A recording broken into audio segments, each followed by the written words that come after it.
So we do the chanting straight away. Namo Tassa Bhagavato Arahato Samma Sambuddhassa. Namo Tassa Bhagavato Arahato Samma Sambuddhassa. Namo Tassa Bhagavato Arahato Samma Sambuddhassa. Buddham saranam gacchami, Dhammam saranam gacchami, Sangham saranam gacchami, Dutiyampi Buddham saranam gacchami, Dutiyampi Dhammam saranam gacchami, Dutiyampi Sangham saranam gacchami, Dutiyampi Buddham saranam gacchami, Dutiyampi Dhammam saranam gacchami, Dutiyampi Sangham saranam gacchami. Namo Buddhaya, Namo Dharmaya, Namo Sanghaya, Namo Buddhaya, Namo Dharmaya, Namo Sanghaya, Namo Buddhaya, Namo Dharmaya, Namo Sanghaya. I take refuge until I am enlightened in the Buddha, the Dharma, and the Sangha. Through the positive potential I create by practicing the 6 paramitas, may I soon attain enlightenment in order to benefit all sentient beings. I take refuge until I am enlightened in the Buddha, the Dharma, and the Sangha. Through the positive potential I create by practicing the 6 paramitas, may I soon attain enlightenment in order to benefit all sentient beings. I take refuge until I am enlightened in the Buddha, the Dharma, and the Sangha. Through the positive potential I create by practicing the 6 paramitas, may I soon attain enlightenment in order to benefit all sentient beings. May all sentient beings have happiness and its causes. May they be free from suffering and its causes. May they never be parted from the happiness beyond suffering. May they abide in equanimity, free of bias, attachment to the near, and aversion from the far. I shall cause this. Great compassionate Buddha, please inspire me to be able to do so. Reverently, I prostrate with my body, speech, and mind, and present clouds of every types of offerings, actual and mentally transformed. I confess all of my negative actions accumulated since beginningless time, and rejoice in all the virtues of all holy and ordinary beings. Please remain until cyclic existence ends, and turn the wheel of Dharma for all sentient beings. I dedicate the virtues of myself and others to the great enlightenment. However innumerable all sentient beings are, I vow to save them all. However inexhaustible my delusions are, I vow to extinguish them all. However immeasurable the Dharma teachings are, I vow to master them all. However endless the Buddha's way is, I vow to follow it completely. Om Mani Padme. Om Mani Padme. Om Mani Padme. Hayata gati gati para sungati buddhi soha. Tayata gati para sungati buddhi soha. Tayata gati para sungati buddhi soha. So now time for some meditation.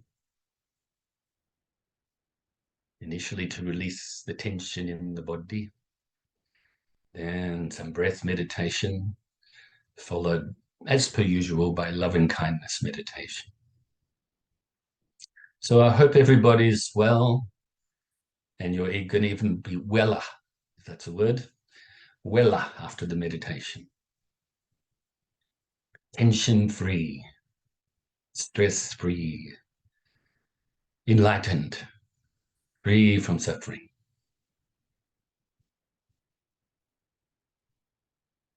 So get yourself in a nice position, whatever is comfortable for you. And bring your mind inside your body.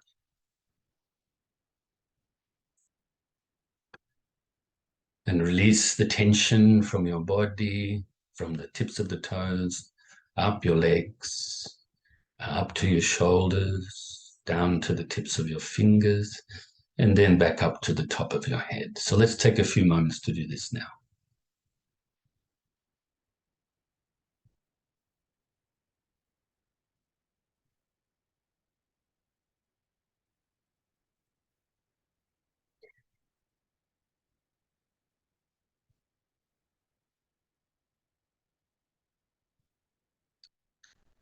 And once you've done this, then scan your body once more to see if there's any leftover tension that you can release.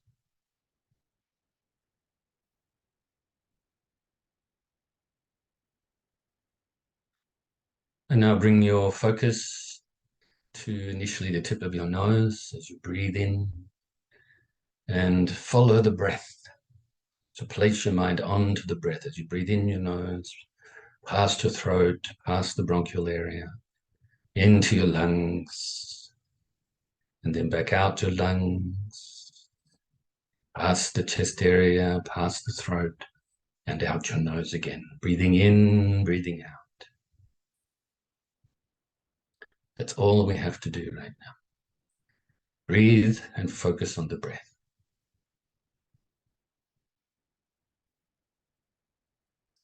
If thoughts arise or any mental activity arises, don't cling to it or grasp at it.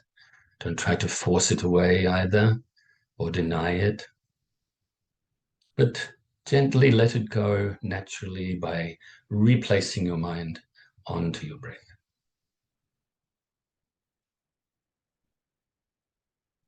And if you start to become a little bit sleepy or dull mentally, then refocus on your breath more brightly. So let's practice like this in silence for a little bit.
So now we can feel very pleased with ourselves for engaging in the practice and fill ourselves with universal loving kindness. Important is the feeling of this loving kindness, filling your whole being. And you can also utilize visualization by visualizing your whole being filling with white light or white nectar.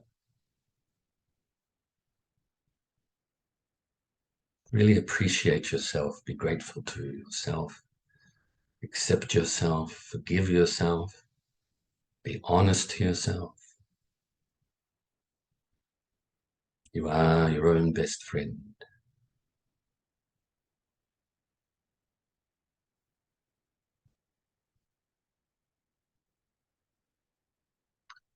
And now your loving kindness overflows outwards, radiating initially to your loved ones, family and friends, filling them too with the universal loving kindness. And have the wish that they be happy and free from suffering, and that they be peaceful.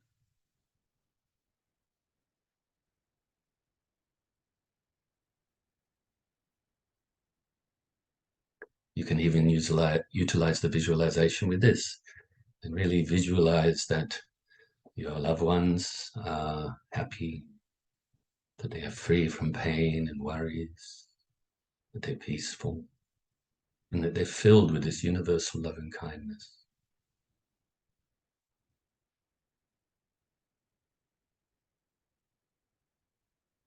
Now extend the loving kindness to also strangers. May they be happy, free from suffering, and be peaceful.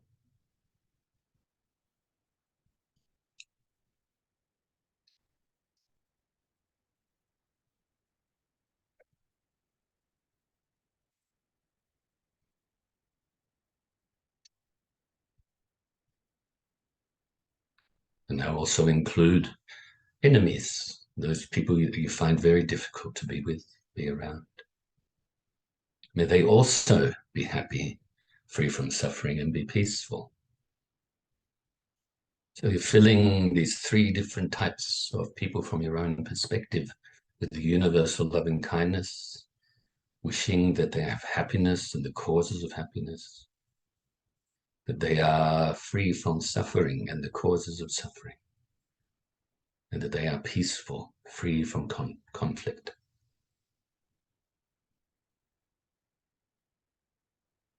And now let's radiate this loving kindness out gradually further and further distance-wise, starting around your immediate area. Radiate this loving kindness to all living beings here, whether they live on the land, in the waters, fly through the air, whether they're born from wombs, eggs, moisture, or through transformation.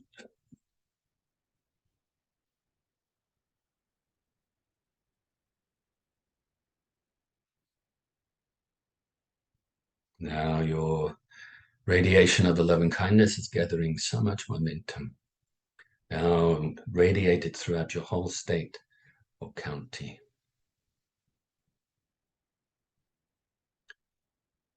To all living beings within your state or county. And other states and counties throughout your whole country.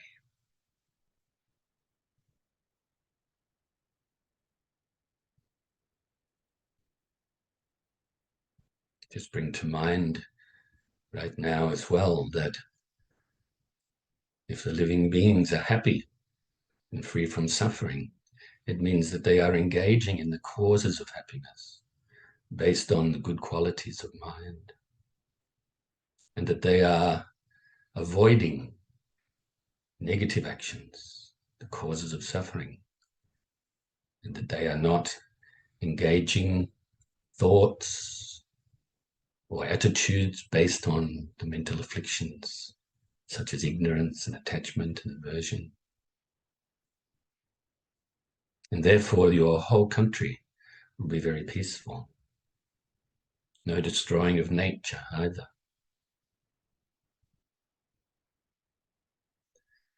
Now radiate further and further to include other countries. Initially those that you have an affinity towards, also those that you're indifferent towards, and those that you may, for whatever reason, have some sort of negative feelings towards. And also have your loving kindness pervade throughout the oceans. Maybe we can bring to mind right now that there are vastly more living beings in the waters on this planet than live on the land. So much more. So extending a loving kindness to all of these living beings throughout this whole world.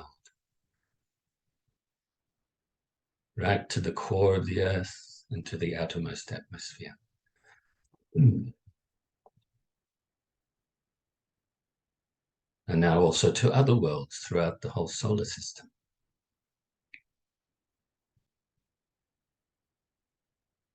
And all the solar systems throughout the galaxy. And all of the galaxies throughout the universe. Until your loving kindness pervades throughout infinite space.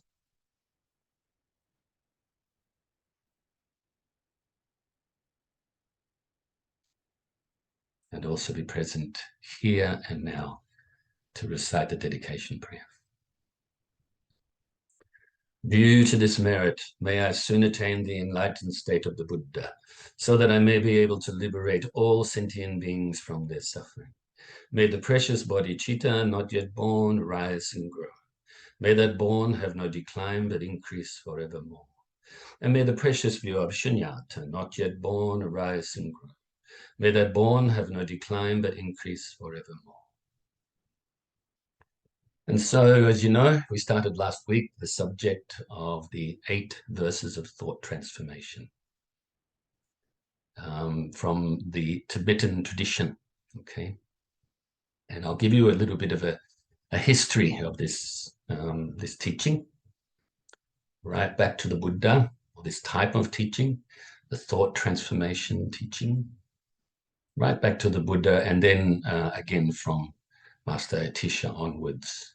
I've written down some notes because I'm not a historian as such. Even though I've read these things before and heard them before, I don't particularly remember all of the finer details of the history of things like this. I think it's much more important to understand and put into practice the actual teachings.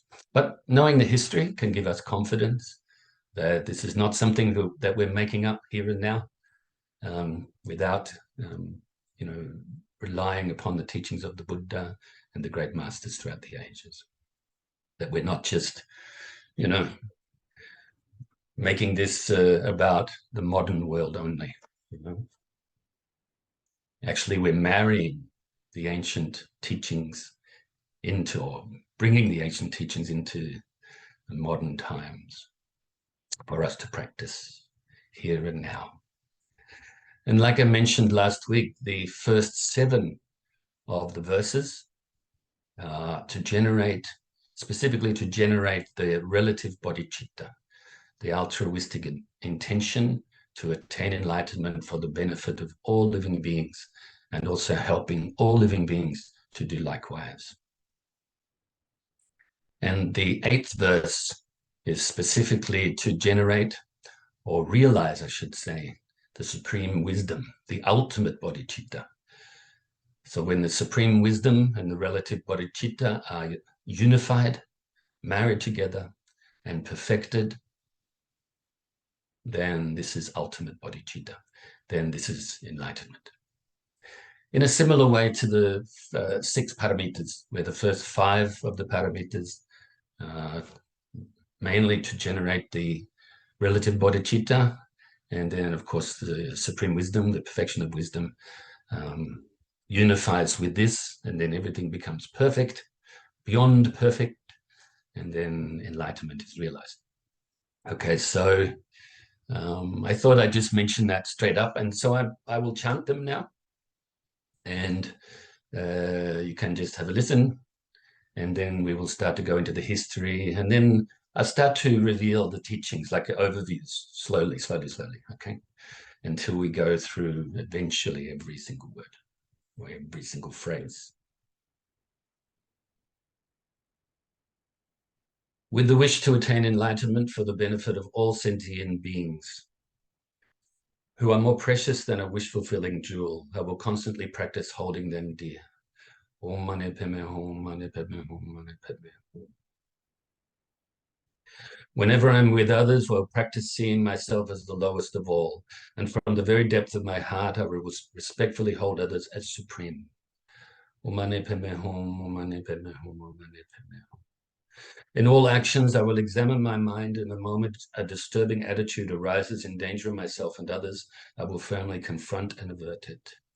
Om Mani Padme Hum, Mani Padme Hum.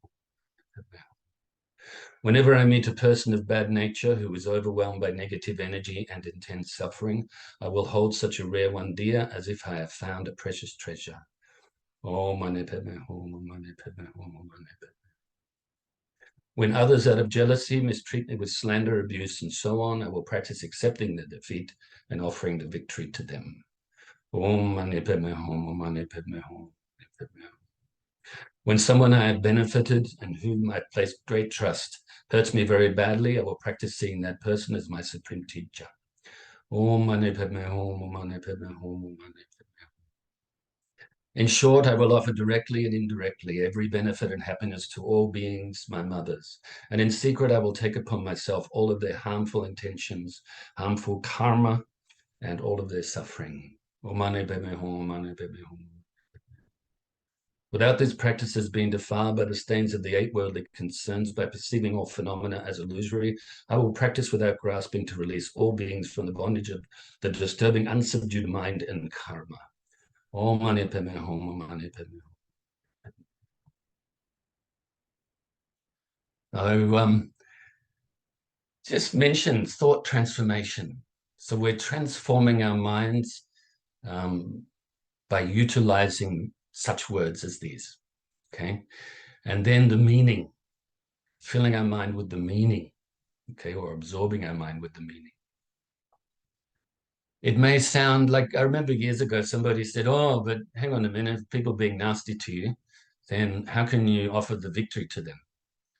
You know, so this is a simple way of putting this or answering that question is we ourselves have been trying to win everything since beginningless time, and it hasn't worked. We may have caused some temporary happiness along the way or some sort of puffed up satisfaction along the way, but it hasn't worked. We are still not enlightened. And so now we're going to change that. For a start, victory. What is the victory anyway? Winning an argument? Or if somebody's like, you know, through their jealousies and whatever, putting you down and speaking badly about you to others, why even worry about that? You know, maybe we can help them by just saying, oh, you shouldn't do that, but don't worry about it. You actually offer the victory. It's not important anyway. It's like spitting on the sky. You know, there's somebody's trying to spit on the sky, it comes back on their own face. And of course, you want to help beings to not create this negative karma and therefore suffer. That's compassion. You know, you take their suffering upon yourself and then you let it go. You don't experience their suffering, okay? It's kind of like it gives you mental strength to do such things like this. It's almost like we choose to do that. With our own suffering, we've created this ourselves. We're going to experience the results of our bad karma that we've created over time until we purify it, of course. This is involuntary, isn't it? It's not voluntary. Whereas now we take the suffering of others upon ourselves. This will give rise to mental courage and confidence and so forth. Okay, that's just one example, utilizing part of that verse. So I think she said, it's like we're like a doormat. We're letting people walk on us. No, it's not like that at all. We're training our mind. We're transforming our mind to be virtuous and to give up the causes of suffering, to purify the mind from the mental afflictions. Like I said, so many lifetimes we have been thinking in a selfish way, always putting our own well-being above others. Now time to put others above ourselves. Okay. kind of, we've been going this way, so now we're undoing it. It doesn't mean that you don't look after your own well-being. Actually, by putting others, using this skillful method, putting others' well-being above yourself or your own well-being, then actually this is a skillful way to actually allow yourself to have more well-being, especially mentally. Okay, so just wanted to mention that right up front. Now, looking at my notes, I've actually taken quite a lot of notes because of the history. It's quite detailed. And as I mentioned to you, slowly I will reveal the teachings, you know, a little bit here, a little bit there, and then slowly, as mentioned in previous teachings, open the door more and more and more and more, okay, with more detail. So this in Tibetan is known as Lojong Sigyama. Okay, so my pronunciation may be a little bit Aussie, but close. Okay, I do have a reasonable grasp of a lot of Buddhist words and phrases and short verses and things like that in Tibetan. In fact, I used to do most of my chanting in Tibetan for quite some time until I realized that English is the way that I should be doing it for obvious reasons, not just for myself, but also for sharing the Dharma with you guys and with others. So the 8 verses of thought transformation was written by Master Geshe Langri Tangpa, who lived between 1054 and 1123 of the Common Era. We utilize, when we talk about dates, we should utilize the science way of doing it, Common Era, rather than not disrespecting the other tradition, but rather than doing the Christian way of AD, after death, and BC, before Christ, I think it is. So what we do in science and also in Buddhism is BCE, before the Common Era, and CE, the Common Era. So Geshe Langri Tangpa lived between 1054 and 1123 of the Common Era. All right. As mentioned, I'll just reiterate this, all right, because I wrote a couple of verses. The first 7 verses are about how to cultivate relative bodhicitta, altruistic, compassionate intention to attain enlightenment for all sentient beings.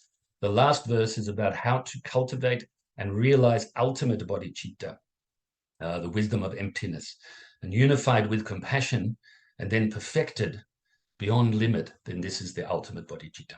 Okay. It's important that we realize by putting these teachings into practice, we are being proactive.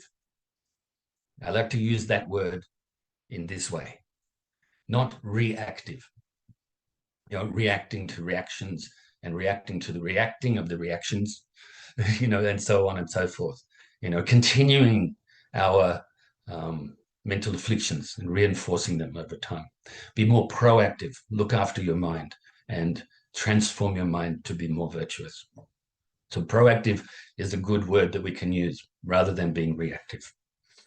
So the origin of thought transformation goes right back to Sakyamuni Buddha, or also known as Gautama Buddha, so the Buddha of our time, over 2,600 years ago. And then, of course, it's been handed down through unbroken lineage ever since then. All right, so you can guarantee this goes back to the Buddha. And of course, he would have used different language, different phrases, you know, depending on who he was teaching it to. This type of teaching has not always been openly shared, okay, because it is very profound, and obviously it wouldn't be taught to people who wouldn't get it and would actually fight against this particular teaching. It's a bit confronting, you know, which is what the Dharma is, isn't it? The Dharma in its entirety is about destroying the ego. So, you know, if we listen to that, just using that verse I gave the example from before, you know, you're giving up your victories to others, you know. It's like a lot of people wouldn't like that. Okay, so it wasn't always practiced openly. From the Buddha's time right down through all of the ancient masters, passing them down to their main students. Okay.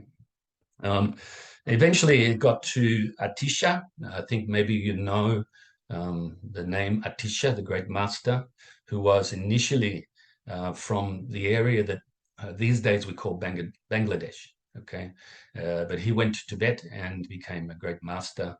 I'm not sure before or after, but he was instrumental in writing a lot of texts on Buddhism, the lamp that lights the path to enlightenment, for instance, very well-known text.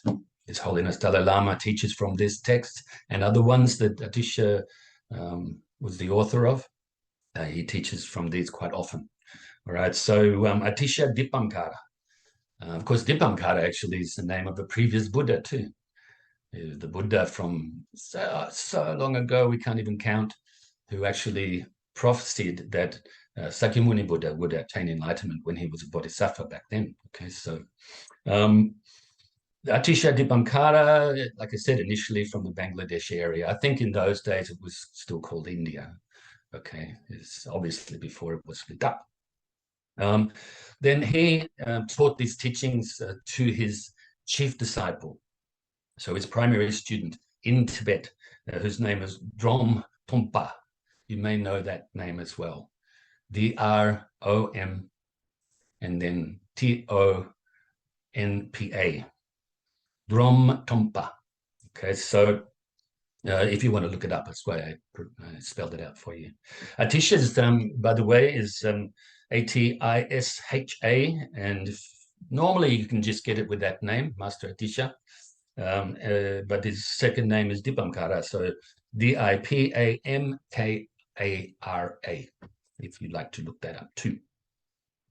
The chief students of Drom Tompa were Geshe Potawa, Geshe Sharawa, and Geshe Langri Tangpa, the author of this text.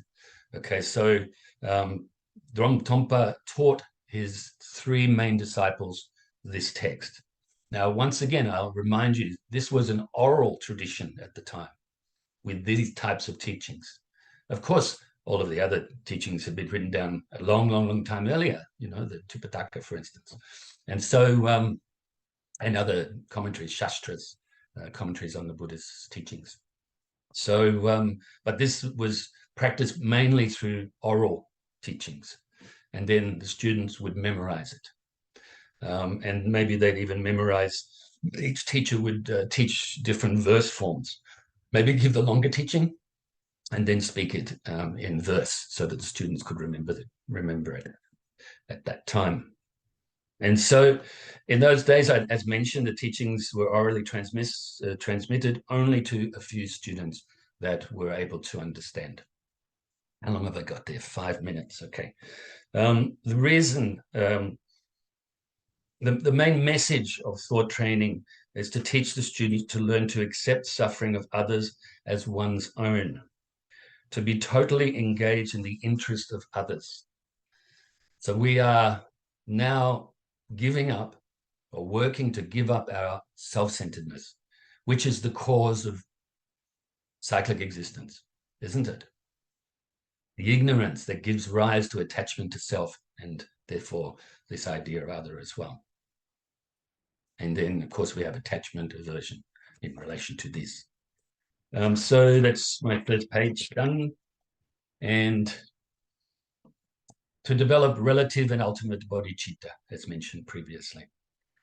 Few people can understand or accept this, as I just mentioned before. So we are very fortunate. Now we have these teachings on the internet. We have these teachings in books.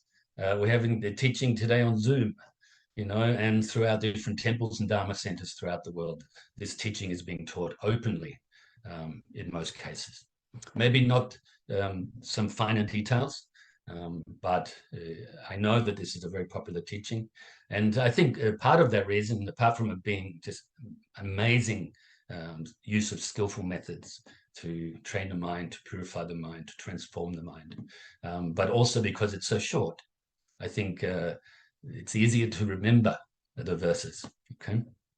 I think it only took me maybe 3 times to, I'm not saying I'm great or anything, but I think maybe 3 times before I actually remembered them. And in their entirety. That didn't mean that I actually got them right all the time, but I really focused the mind to remember these teachings so that I could do as I recommend for you guys, and that is to memorize teachings so that you have them everywhere you go and at all times. Many believed such teachings would bring more suffering to oneself. So, we're taking on the suffering of others and we're going to suffer more. We put others above ourselves, we're going to suffer more. That's not the case. Okay. So that's what a lot of people over many, many years would have been thinking. That's why they were not taught openly. So this type of teaching was only passed on to those whom the teacher regarded as qualified or ready. So I'm saying to you, you are qualified. You are ready, and you put these teachings into practice skillfully, correctly, accurately, then success is guaranteed. Okay. All right, for sure. Okay, so and you can sue me if it doesn't work, or maybe not. That's not really Dharma practice, is it? So then Geshe Langri Tampa believed these teachings were very profound and beyond the thought of ordinary people. He felt it would be a great loss if they were not preserved, okay, because he felt that a lot of people wouldn't put them into practice, wouldn't memorize them even. He actually wanted to write it down. So this is the reason why he actually wrote the 8 verses of thought transformation.